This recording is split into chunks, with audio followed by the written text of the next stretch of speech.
प्रस्ताव रखा कि संस्कृत और उर्दू को भी इसमें शामिल कर लिया जाए, लेकिन नेता सदन गुस्सा आ गया, माननीय मुख्यमंत्री जी को जल्दी आ गए उर्दू के नाम पर। मैं कहना चाहता हूं, इस उर्दू ने इस मुल्क को आजाद कराया। इस उर्दू ने इनकलाब जिंदाबाद का नारा तमाम लोग लगाते हैं, लगाया है। ये उर्दू का शब्द है। हमारे मुल्लाओं को कटमुल्ला बोल दिया, हमने कहा मौलवी बना दो उनको सबको। मैं कहना चाहता हूं, ये भूल गए इन्हीं उलमाओं ने, इन्हीं मौलानाओं ने, इन्हीं हाफिजों ने इस मुल्क को आजाद कराया था। लेके कराची से लेके देवबंद तक अंग्रेजों ने पेड़ों पे गले में फंदा डालकर इनको हजारों हजारों उलमाओं को इन्होंने फांसी लगाने का काम किया, तब ये मुल्क आजाद हुआ। ये मुल्क आजाद ऐसे नहीं हुआ। आज हम यहाँ बैठे हैं, ये उन्हीं की देन है। और मुसलमानों को गद्दार कहते हैं। ये मुसलमानों का इस मिट्टी में खून शामिल, किसी के बाप का हिंदुस्तान थोड़ी है। मैं कहना चाहता हूं आपसे, ये मुल्क हिंदू और मुसलमान सबका है। 8 साल इस सरकार को हो गए। मैं कहना चाहता हूं, ना किसी ने हिंदू को मारा है, किसी मुसलमान ने, ना किसी मुसलमान ने हिंदू को मारा, ना हिंदू ने मुसलमान को मारा। ये भाईचारा खत्म करना चाहते हैं, ये जहर घोलना चाहते हैं, हिंदू और मुसलमान को लड़ाना चाहते हैं। लेकिन मैं मुबारकबाद देता हूं हिंदुओं को भी और मुसलमानों को भी।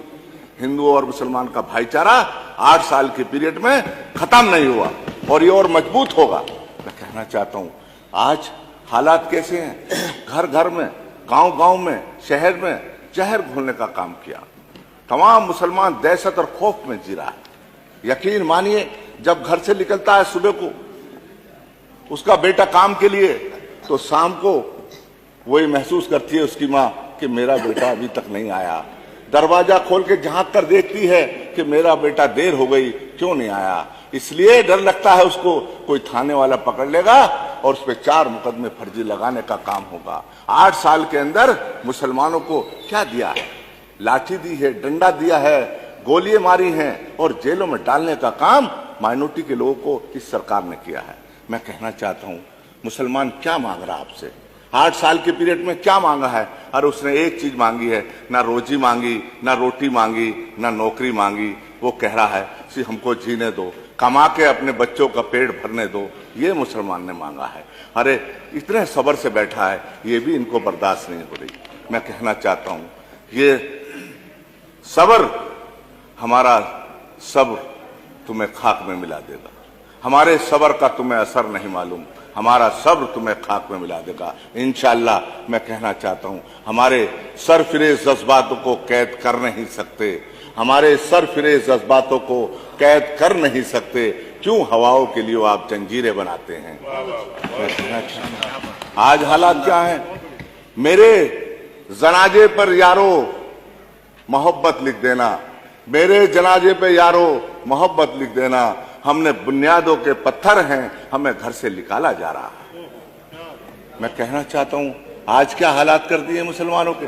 पूरे उत्तर प्रदेश के अंदर आप दहशत के अंदर, खौफ के अंदर जी रहा है। तमाम ये लोग कोशिश कर रहे हैं किसी तरह से भी हिंदू मुस्लिम झगड़ा हो जाए, किसी तरह से भी मुसलमानों को मारा जाए। लेकिन मुसलमान, यकीन मानिए, इस देश का वफादार है, इस देश का गद्दार नहीं है, इस देश का वफादार है।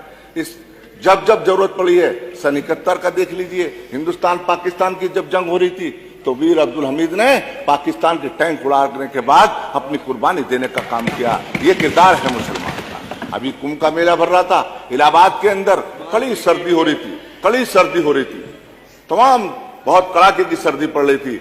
लेकिन वहां के तमाम मुसलमानों ने अपने शरीर से जर्सी उतारकर, स्वेटर उतारकर, जैकेट उतारकर वहां के हिंदू भाइयों को देने का काम किया।